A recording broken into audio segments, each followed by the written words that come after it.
Кішіпейіл тартынчақ банк қызметкері сондай құрамалы, ол қызларды көргенде өзінде сенімсіздікті байқайды. Ал қолына жасыл нақап түскеннен кейін оның сенімлігі еледе артып, апай адамларға қарағанда құрамалы әрекетлерді қыла бастайды. Бұл бәршемізге белгілі «Маска», яғни нақап фильмі. Салам, кім бар?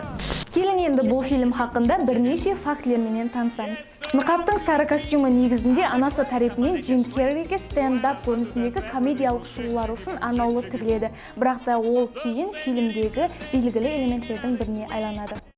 Секір жадуларым менің бойлығым. Нақаптың үлкен протезді тістері дәслеп тек қана күлетұғын сахналарға ғана істетілуі режелестірілген еді. Бірақ Джим Керри оларда сөйлеуді де үйренді. Һәм бұл оның характерini және де экзотик тәрізде ашып бере алды. Dünyadan көз жұмганымны sevgilimге айт.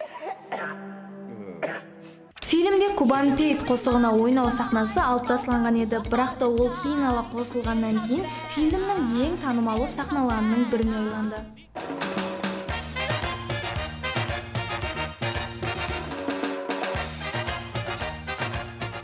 Стейлейдің негізгі өміріндегі алдыңғы итінің аты Макс болады, һәм сол Макске ұқсаған итті табады. Оның кинодағы аты болса Майло.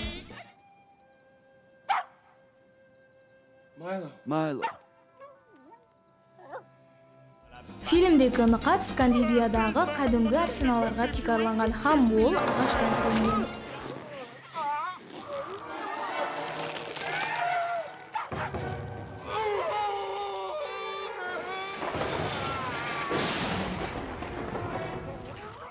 Нақап фильмі 1994 жылда шығарылғаннан соң дүния бойынша $350 миллион артық табыс алып келеді.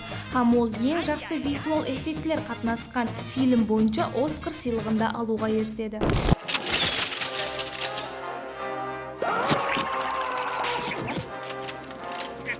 Тәсілім бол, епкес, ақш қалды атып ташлаймыз. Бұлар нақап фильмі хақында қызықлы фактілер еді. Кейінгі саналарымызда қайсы фильм хақында қызықлы мағлұматларды білуді қалайсыз?